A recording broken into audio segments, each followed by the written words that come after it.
ना जन्माष्टमी, कथा के बीच में ही पड़ेगी जन्माष्टमी, और भगवान कृष्ण का महोत्सव लोग मनाएंगे, जन्माष्टमी भी मनाएंगे, आप और हम भी मनाएंगे, खूब जन्मोत्सव भी हो पड़ेगी। पर क्या श्रीमद् भागवत कथा कहती है क्या भगवान कृष्ण का जन्म केवल जन्मोत्सव एक ही दिन मनाना चाहिए? श्रीमद् भागवत कथा में वेद व्यास जी वर्णन करते हैं, सुखदेव जी महाराज राजा परीक्षित से कहते हैं कि भक्त अपने दिल में रोज मनना चाहिए, में प्रकट हुआ है। आज मेरा कृष्ण मेरे हृदय में प्रकट हुआ है, आज मेरा कृष्ण मेरे नगर में प्रकट हुआ है, आज मेरा कृष्ण मेरी रोमावली में प्रकट हुआ है, आज मेरा कृष्ण मेरी चित्तवृत्ति में प्रकट हुआ है, आज मेरा कृष्ण मेरे नैनों में प्रकट हुआ है, आज मेरा कृष्ण मेरी श्रवण शक्ति में प्रकट हुआ है, आज मेरा कृष्ण मेरी श्वासों में प्रकट हुआ है, आज मेरा कृष्ण मेरे हृदय में, मेरे चित्त में, मेरी वृत्ति में प्रकट हुआ। केवल साल में एक दिन भगवान कृष्ण का जन्मोत्सव नहीं, रोज प्रतिदिन अपने भीतर भगवान के प्रागट्य का जन्मोत्सव होना चाहिए। उसी तरह लोग कहते हैं कि सावन का महीना है तो मुझे मंदिर जाना है, सावन का महीना है तो मुझे त्रिपुंड लगाना है, सावन का महीना है तो मुझे शंकर का गुणगान करना है। ना, प्रतिदिन, प्रत्येक घड़ी, प्रत्येक पल, प्रत्येक क्षण भगवान शिव को समर्पित होना चाहिए, प्रत्येक पल।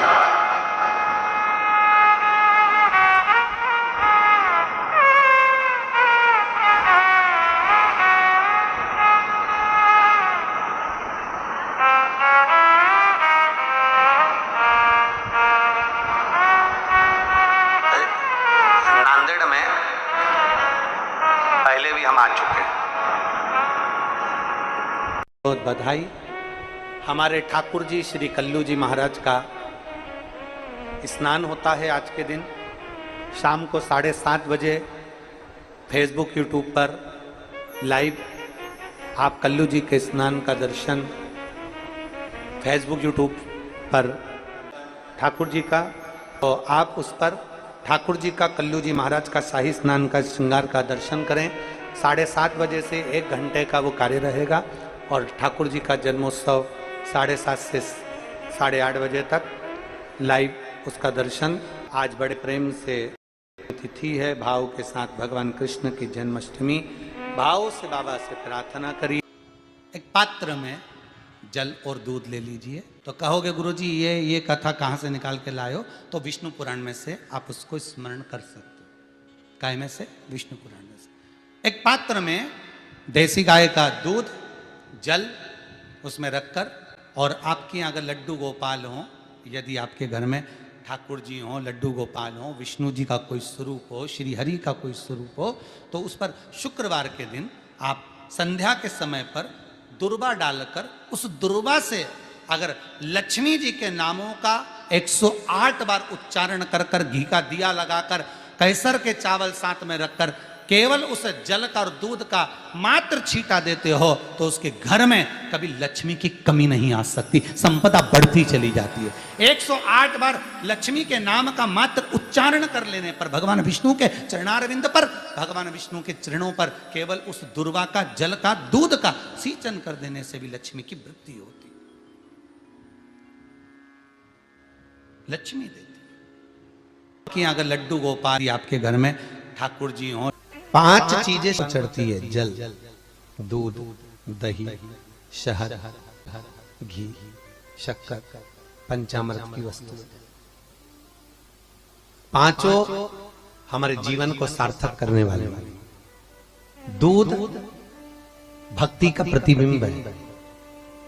हमारे घर से रोग, बीमारी, तकलीफ को दूध चढ़ाते ही वो रोग बीमारी समाप्त होने लगती। दही, हमारे परिवार अगर टूट रहा है, हमारा परिवार अगर टूटने की कतार पर है, 2 बेटे 3 बेटे वो भी आपस में झगड़ रहे हैं, माता पिता आपस में झगड़ रहे हैं, बेटे बहुएं आपस में झगड़ रहे हैं, तो दही शिव को जो चढ़ाया जाता है ये परिवार को जोड़ने का काम करता है। शहद ये व्यक्ति के जीवन को, समृद्धि को बढ़ाने का प्रयास करता है। घृत, घी, हमारे घर में किसी की चिड़चिड़ वृत्ति हो तो उसको समाप्त करने का कार्य करता है। शक्कर मिष्ठान ये इसलिए चढ़ाया जाता है, हमारी जिंदगी में ना जाने कितनी रुकावटें आई, पर मिष्ठान की तरह वो जीवन हमारा सार्थक होता चले जाए। पंचामृत और चरणामृत दोनों को लेने का तरीका भी अलग अलग है। आप लोग लेते हैं, कभी मंदिर जाते हैं, पंचामृत चरणामृत, सत्यनारायण की कथा करवाओ, देवी जी के मंदिर में चौकी करवाओ, कुछ भी पूजन पाठ होती है तो चरणामृत और पंचामृत दोनों मिलता है। आप लोग लेते होंगे। जब पंचामृत दिया जाता है तो लेने वाले को भी सोचना चाहिए कि किस तरह से लेना है। क्या बोलो? पंचामृत, चरणामृत नहीं। पंचामृत लेने के बाद हाथ को हम हृदय से लगाते हैं, और चरणामृत अर्थात किसी मंदिर में गए, तुलसी जी पड़ी हुई है जल के अंदर, और वो पंचपात्र में जल जो रखा हुआ है वो चरणामृत है। उस चरणामृत को जब हम लेते हैं तो उस जल को लेने के बाद में हम अपने हाथ को हृदय से नहीं लगाकर अपने मस्तक से लगाते हैं। उसका कारण क्या है? उसका केवल एक कारण है कि पंचामृत लेने के बाद हमने जो हाथ को हृदय से लगाया, उसका कारण केवल इतना सा है कि भगवान के स्नान की झांकी का दर्शन हमारे हृदय में बैठ जाए। और चरणामृत लेने के बाद जो हमने हाथ को सिर पर लगाया, उसका कारण केवल इतना सा है कि भगवान के चरणारविंद का जल जब हमारे मस्तक पर चढ़ेगा तो हम जैसे पापियों का भी उद्धार अपने आप हो जाएगा। दोनों को लेने का तरीका। और प्रसाद, कई लोग क्या करते हैं, प्रसाद लेने के बाद हाथ सिर पे रखते हैं। नहीं नहीं नहीं, नहीं, गलत। बहुत ध्यान देना साहब, बहुत सी चीजें हम अपनी जिंदगी में बहुत गलत करते हैं, और फिर भगवान से ये विचार करते हैं कि भगवान हमारा कल्याण क्यों नहीं कर रहा, क्योंकि हम गलत कर रहे हैं, हम गलत धारण कर रहे हैं। सुंदर चरित्र कहा, लक्ष्मी आती ही नहीं, बहुत कष्ट है, जमीन जायदाद पड़ी बिक नहीं रही, तो एक काम करना, इतना दुख अगर आपके जीवन में है, तुलसी की लकड़ी, पहले से तुलसी आपके घर में अगर सूखी हो, तुलसी सूख गई हो, तो उसकी जो लकड़ी होती है, उस लकड़ी का 7 लकड़ी का बंडल बनाकर दीप बना लो। लकड़ी का दीप मतलब लकड़ी पतली पतली डालियों को लेकर कच्चे सूत से उसको बांध लो, और बांधकर घी में डुबक दो। भगवान के मंदिर में, शिव मंदिर में नहीं, भगवान किसी भी देवता के मंदिर में, विष्णु के मंदिर में, नारायण के मंदिर में, कृष्ण मंदिर में, राम मंदिर में, किसी भी मंदिर में मंदिर ना हो तो अपने घर के मंदिर में शाम के समय पर उस तुलसी की लकड़ी का दीप, दिया भरकर उसमें घी डालकर जो दीप प्रकट कर देता है, जला देता है, दीप को प्रज्वलित कर देता है, उसके घर में कभी संपदा की कमी नहीं होती महाराज। विष्णु पुराण में स्पष्ट लिखा है। इसलिए शायद कहा जाता है कि भगवान को सर्वश्रेष्ठ कौन सा चंदन अच्छा लगता है। आपको पहले भी कथा में कहा, आगरा की कथा अगर किसी ने सुनी होगी तो उसमें वर्णन किया, भगवान को सर्वश्रेष्ठ चंदन कौन सा, भगवान को सर्वश्रेष्ठ चंदन कौन सा प्रिय है, वो कौन सा चंदन है जो भगवान विष्णु को लगाएं, राम को लगाएं, कृष्ण को लगाएं, वो कौन सा चंदन है जो श्री हरि को लगाया जाए। तो जीते जी भगवान विष्णु एक बार गले लगाते हैं, उसको कहते हैं हरि चंदन। कौन सा चंदन है? हरि चंदन। हरि चंदन बाजार में नहीं मिलेगा, हरि चंदन आपको बनाना पड़ेगा। कैसे बनाना है? तुलसी जब सूख जाए उसकी जड़ को निकाल लिया जाए, वो जड़ को पानी में धो लिया जाए, धोने के बाद उसको सिलवट्टे पर, पत्थर पर घिसा जाए, और घिसकर उसमें थोड़ा सा कुंकू, रोली डालकर तैयार कर कर जो भगवान विष्णु के मस्तक पर, कृष्ण राम के मस्तक पर लगा देते हैं, और उसकी एक बिंदी अपने हृदय पे लगा लेते हैं। जीते जी भगवान एक बार उसको गले लगाते ही हैं। हरि चंदन प्रियता। भगवान विष्णु ने जाते हुए शिव बाबा को देखा।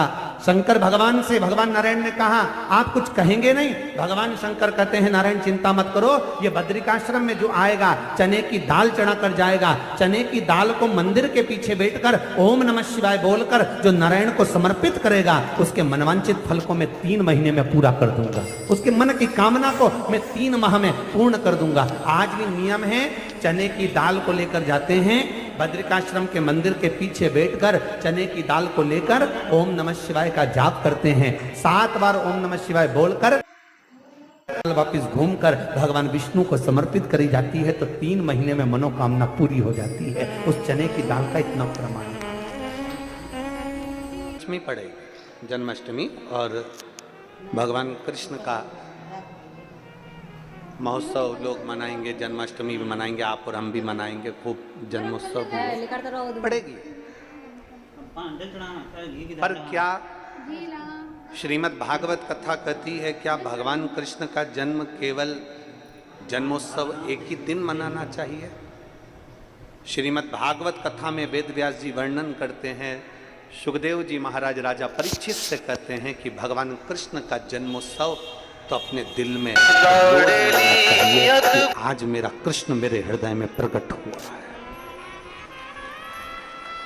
आज मेरा कृष्ण मेरे हृदय में प्रकट हुआ है, आज मेरा कृष्ण मेरे नगर में प्रकट हुआ है, आज मेरा कृष्ण मेरी रोमावली में प्रकट हुआ है, आज मेरा कृष्ण मेरी प्रकट हुआ है, आज मेरा कृष्ण मेरे नैनों में प्रकट हुआ है, आज मेरा कृष्ण मेरी श्रवण शक्ति में प्रकट हुआ है, आज मेरा कृष्ण मेरी श्वासों में प्रकट हुआ है, आज मेरा कृष्ण मेरे हृदय में, मेरे चित्त में, मेरी वृत्ति में प्रकट हुआ। केवल साल में एक दिन भगवान कृष्ण का जन्मोत्सव नहीं, रोज प्रतिदिन अपने भीतर भगवान के प्रागट्य का जन्मोत्सव होना चाहिए। तन्नता अगर सीखना है तो मेरे भगवान कृष्ण से सीखो, जिनकी सग्गी बुआ का लड़का 99 गाली दे देता है।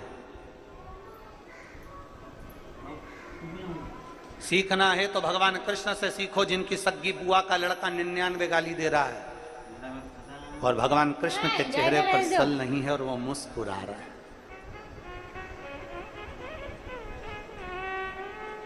केवल भगवान कृष्ण का जन्म उत्सव मनाना ही मूल नहीं है, भगवान कृष्ण की लीला को, भगवान कृष्ण ने जो गीता में कहा उन शब्दों को, भगवान कृष्ण ने जो ज्ञान दिया उन ज्ञान को अपने भीतर उतारना है। 99 गाली भगवान कृष्ण के बुआ के लड़के ने दे दी और भगवान कृष्ण के चेहरे पर सल नहीं था, मुस्कुरा रहे थे और 100 गाली पूरी हुई और उस बुआ के लड़के का सिर कट जाता है। भगवान कृष्ण की कथा कहती है दुनिया के लोगों को गालियां देने दो, ताने कसने दो, अपशब्द कहने दो, तुम अपने चेहरे की स्माइल खत्म मत होने देना। जैसे मेरी बुआ के लड़के का सिर कटा, एक दिन उसका भी कट जाएगा। भाग्य अपने कर्म का लेख अपने को स्वयं काटना है। राम जी का दुख स्वयं राम जी को काटना पड़ा, भगवान कृष्ण का दुख भगवान कृष्ण को काटना पड़ा।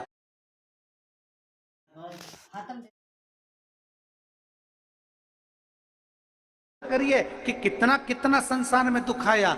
मेरे राम जी, मेरे भगवान कृष्ण का भी नियम था, शिव की आराधना करे बिगर मेरे भगवान कृष्ण भी जल को ग्रहण नहीं। शिव आराधना मूल है, शिव आराधना, शिव की आराधना बिना कुछ भी नहीं, कुछ नहीं। चल रहा था कि अपने अपने बच्चों को,